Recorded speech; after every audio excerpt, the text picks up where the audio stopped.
Assalamualaikum warahmatullahi wabarakatuh. Kembali kami bersama dengan Pods, podcast mengalir seperti air.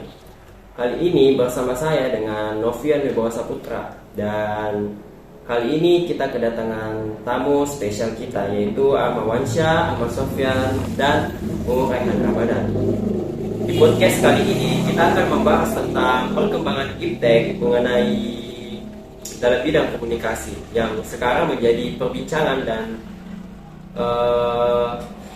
banyak menjadi perdebatan di kalangan masyarakat untuk saat ini.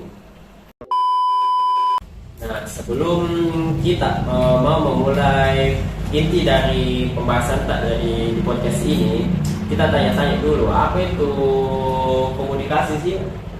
Kalau menurut saya sih komunikasi itu terjadinya interaksi antara dua orang yang membahas suatu topik begitu, dan seperti yang sedang kita lakukan saat ini.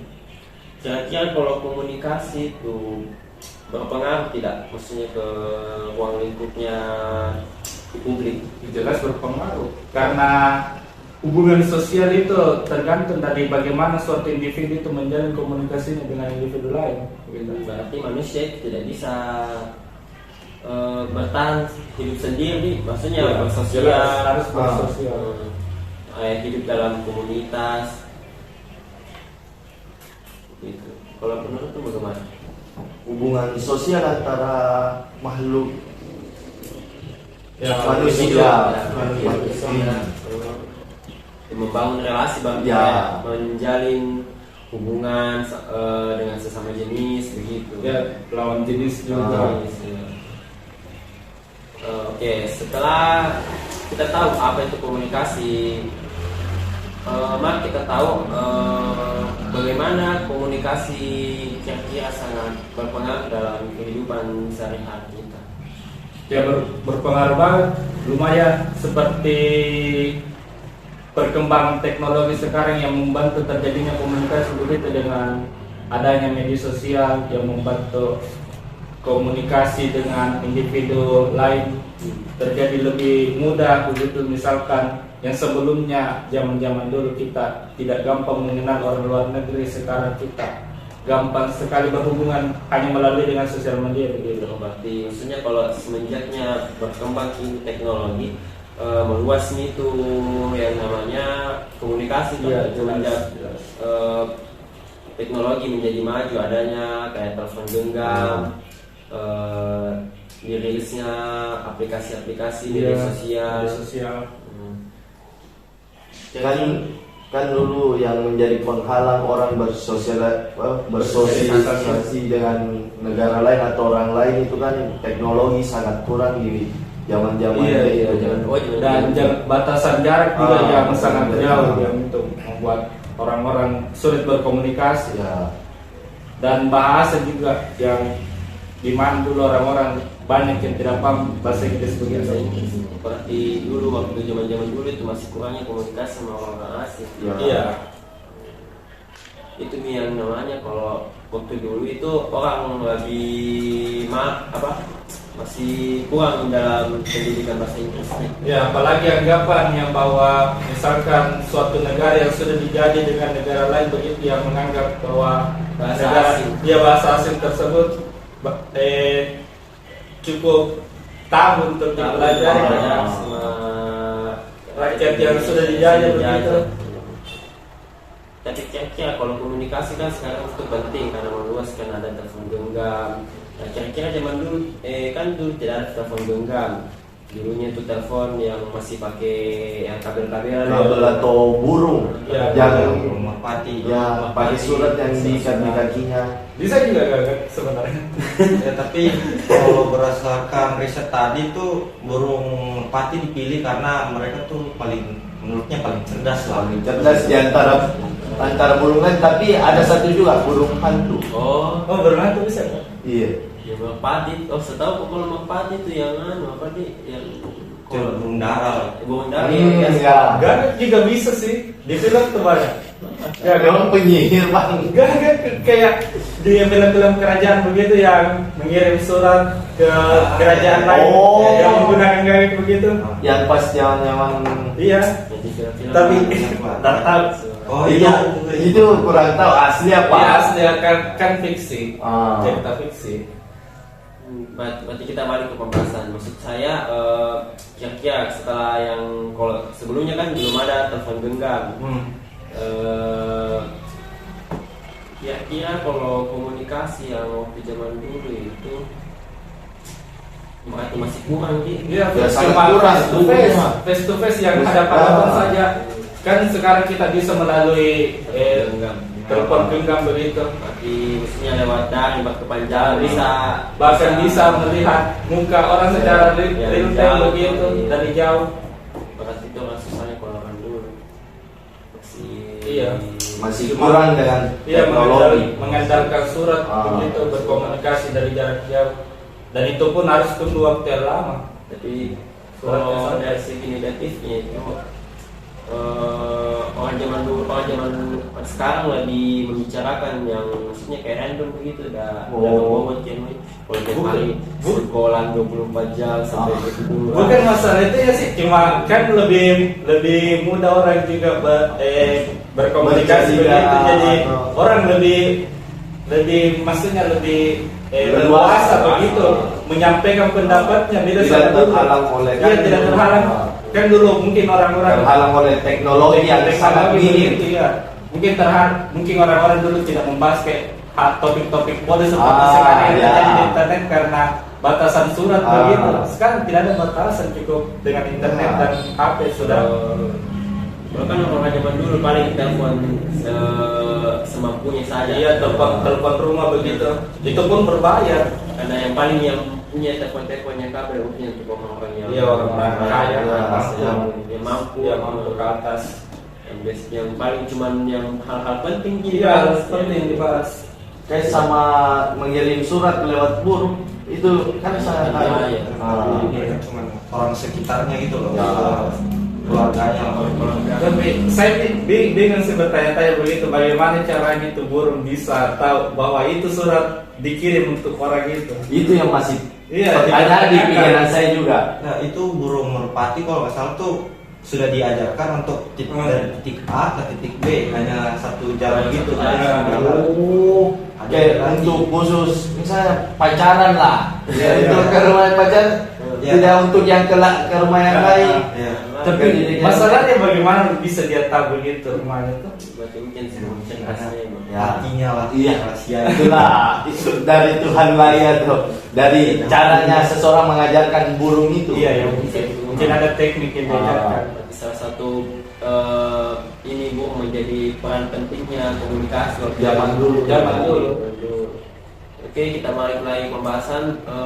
Kira-kira bagaimana sekarang dampak yang menjadi pro dan kontra di perkalangan anak muda sekarang yang mengenai komunikasi? Ya, setiap tindakan sih pasti memiliki dampak buruk sama dampak positif. Tergantung kita bagaimana menanggapinya. Tapi apa dulu dampak positifnya mungkin lebih sedikit ketimbang dampak buruknya. Ya, dampak positifnya ya bisa kita saja menjalin relasi lebih mudah. Kan kebanyakan sekarang orang jual-jual online. Iya. Cuma itu dampak negatifnya, kebocoran data lebih mudah begitu. Atau malah membuka hal-hal negatif. Iya, hal negatif yang bahkan ada kutipan salah satu apa lagi terapis begitu yang mendapatkan fakta bahwa kebanyakan anak-anak kecil sekarang yang dapat mengakses porno begitu. Pornografi. Iya. Usia di bawah umur. Dan kebanyakan juga anak muda yang menjadikan teknologi lari ke judi. Iya, judi. Kan judi online. Ya, sampai kecanduan begitu. Itu sangat dampak besar. Iya, dampak buruk dari, tapi sebenarnya itu semua tergantung dari bagaimana kita menyikapinya. Tergantung seseorang. Iya. Cara Tapi kalau soal kebocoran data itu yang menjadi tanggung jawab pemerintah. Ya, yang menjadi tren sekarang yang apa, hacker juga lenceng nih, takut gua. Yang membocorkan hal-hal karena takutnya menjadi Baru lucunya di situ pemerintah menyuruh hacker untuk berhenti. Hei. Kembali pada topik dong. Topik Yang offside. kembali waktu untuknya dampak negatif menurut saya ya cyberbullying ya. Ya, Jadi komentar-komentar pedas yang jahat itu yang bisa mengganggu mental healthnya orang. Iya, bahkan semuanya bahkan Tapi kan cyber itu kan ada positifnya, ada negatifnya. Seperti kasus kemarin lah, yang mana tuh? yang di Jakarta. Oh kan? iya. Salah satu sebagai penyelamat Indonesia, dia membongkar Tapi siapa pembunuh Munir. Tapi di situ ada juga negatifnya, yaitu dia menjual data-data Ya, jadi maksudnya bocor gitu. Cuma kita tidak bisa membandingkan dua hal yang buruk untuk mencari satu hal yang baik begitu. Tapi ada yang bilang kasus Sambo ditutupi oleh Bjorka atau sebaliknya konspirasi pengalihan isu. Iya. Mungkin sih. Bisa jadi. Di atas selalu ada permainan. Yang di bawah kan cuma diinjak-injak. Tapi soal masalah cyberbullying itu sih parah banget, sampai-sampai ada yang bunuh diri. Ya, parah. Padahal cuma sebatas lihat komentar, cuma Lihat itu komentar, cuma ya. apalagi ya tentang mungkin kalau orang yang fisik lah, sementara orang mau posting begini, Terus ya dikomentari negatif oleh orang-orang atau orang-orang sekitarnya mungkin. betul nggak bisa Apalagi kayak misalkan dia dalam kondisi terburuknya begitu, tiba-tiba ada orang yang serang. maksudnya tiba-tiba yang jahil ya. Yang paling dampak sih orang terdekatnya yang menyerang, itu bahaya karena dia percaya dengan orang terdekatnya. Iya sih. Jalannya saya berarti memang harus pentingnya komunikasi bagi mereka dalam memberi motivasi lah sebagai dampak positifnya dari komunikasi. Tapi selama teknologi semakin berkembang, banyak motivasi atau setiap postingan yang membantu seseorang untuk bangkit dari keterpurukan hidupnya. Coach itu salah satu membantu manusia atau makhluk Bisa membangun dirinya, karakternya dirinya. Tapi pemerintah harus lebih memprioritaskan bagaimana cara mereka mengamankan itu data-datanya, ya. data-data rakyatnya begitu. Itu sampai berapa ya yang kemarin? 217 juta kayaknya. 217 juta data Itu yang data bocor di negara kita. Ini Mungkin hampir 100% dari populasi pengguna internet di Indonesia bocor datanya begitu. baru orang pastilah semua orang tidak terima datanya. Iya jelas lah, apalagi soal kayak pemerintah begitu yang berusaha menutupi data orang-orang yang bersalah gitu. Sampai ada yang bully Jokowi ya, yang presiden bilang. pemerintah presiden Yang di Twitter rame itu. jadi salah satu bentuk yang negatifnya memang karena orang kan sekarang orang dulu mungkin kalau dalam komunikasi masih memperhatikan kayak tutur katanya, belum ada kayak kata-kata yang masih kasar gitu. Nah sekarang itu biar orang tua yang bicara Itu pengaruh teknologi. Salah satu pengaruh negatif teknologi. Tidak adanya batasan bagaimana, tidak adanya juga pengajaran bagaimana berbicara yang baik begitu dengan orang tua dan teman-temannya. Berarti Tidak diajarkan etika. Etika begitu. setarakan kalau itu dia bicara yang maksudnya ini temannya dia sama katakan bicara sama orang tuanya yang begitu. Terus kira-kira menurut kalian bagaimana pendapat kalian tentang komunikasi yang beda iptek yang menjadi perdebatan di kalangan orang tua, yang anak kecil lebih menghabiskan waktunya untuk bermain HP, untuk ngechat begitu, main game lah gitu. Yang maksudnya kurang komunikasi ke orang tua. Ya seharusnya orang tua juga harus punya andil untuk mengawasi anaknya begitu. Iya, Bagaimana kebanyakan memberikan orang tua waktu, memberikan membiar- HP. lalu membiarkan begitu saja. Saya sing dulu. Jadi kurangnya komunikasi sama hubungannya orang tua begitu. Jadi juga kadang kurang peduli gitu sama anaknya, kalau anaknya kasih HP Nah, itu buku, belum lagi YouTube-nya aku ke Melon. Andalan orang tua. terus ini juga kalau ditarik HP-nya tuh dari anak kecil biasa berontak. Jadi menjadi kecanduan begitu. Iya, kecanduan. Baik, kita kembali ke topik, ke pembicaraan kita. Baik, kita kembali ke topik pembicaraan kita. Nah, bagaimana pendapat kalian tentang komunikasi internal? Komunikasi internal ini kayak semacam pembentukan organisasi yang membahas satu topik yang bisa dibilang itu rahasia ya. Yang privat begitu. Privat, yang tidak dikenal secara luas pembahasannya. Dari tahu sama publik. Kalau yang eksternal itu dia kayak topiknya itu meluas gitu, kayak Yang semacam tahu sama yang menjadi perbincangan yang hangat. yang menjadi kontroversial dan sensasional gitu, yang trending begitu. Contoh-contoh apa ya, asal masyarakat atau pembahasan yang rahasia. Itu ya, itu udah masuk ke internal. Kalau eksternal tuh yang kayak kasusnya Samuel nggak sih yang ditransparan Itu sekarang itu. Iya, Jadi banyak orang yang ikut mau membicarakan, yang mestinya berlomba-lomba Iya, untuk berpendapat, selesaikan berpendapat, belakang opini-opininya semua itu. Bisa dibilang banyak sekali pro kontranya. Terus untuk di bidang komunikasi, bagaimana pendapat kalian kalau misalnya itu komunikasi ada pelajarannya, kira-kira ada tidak pelajarannya, pelatihannya begitu? Jelas lah. Karena teknologi ini membantu kita untuk berkomunikasi dengan orang lain secara efisien dan akurat begitu. Tidak hanya dengan orang-orang yang berada jauh dari kita, tapi juga orang-orang yang di sekitar kita. Oke.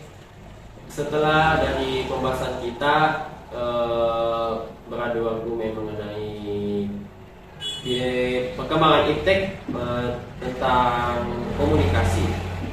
Terima kasih kepada Rehan, Sofyan, dan Armamansa. Kita akan beri kesimpulan akhir dari pembahasan kita kali ini. Bagaimana kesimpulan Anda? Menurut saya kesimpulannya, sebagai manusia, kita makhluk sosial pasti akan membutuhkan yang namanya komunikasi. Semenjak berjalannya perkembangan iptek, komunikasi itu begitu penting di berbagai aspek kehidupan maupun dalam pekerjaan. Kalau saya sih lebih berpendapat bahwa teknologi ini membantu kita untuk berkomunikasi dengan orang lain secara efisien. Tetapi juga saya juga berpendapat bahwa ini kita tidak boleh terlalu bergantung pada teknologi yang dapat membuat kita kurang terampil dalam berkomunikasi secara langsung face to face begitu. Apalagi memanfaatkan teknologi terus-menerus. Iya, terus-menerus begitu ya, sehingga ketika bertemu orang secara langsung dalam real time begitu jadi kaku begitu. Iya. Kurang adanya pelatihan secara langsung begitu. Jadi begitu sih. Kira-kira ada pendapat Anda tentang komunikasi? Saya sih setuju sama Rehat saya sih. Ya, saya setuju karena komunikasi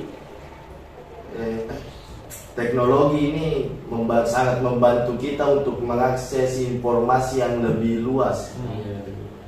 Jadi memang kita harus pintar-pintar untuk mengakses yang namanya teknologi sekarang, apalagi di bidang komunikasi, penggunaan media sosial dan bagaimana caranya kita untuk mengelola hal itu supaya baik, positif untuk diri kita sendiri. Jadi saya memberikan saran kepada kalian yang menonton di video ini, berjaga-jagalah untuk berucap tutur Anda kepada orang-orang di sekitar Anda, dan perbanyak untuk melatih sedikit komunikasi ya dengan orang lain. Kalau orang lain Kurangi yang namanya gadget yang pakai chat begitu, kurangi yang menjadikan hubungannya cuman virtual bisa aja. Coba kayak belajar sering bersosialisasi secara langsung. Oke lah, kalau begitu kami akhiri podcast ini. Salam saya dari Novian Saputra. saya Muhammad Rian Ramadan. Saya Armawan Syah. Saya Ahmad Sofyan Anugrah. Dan kita podcast iPod, di mana podcast kita mengalir seperti air. Thank you guys.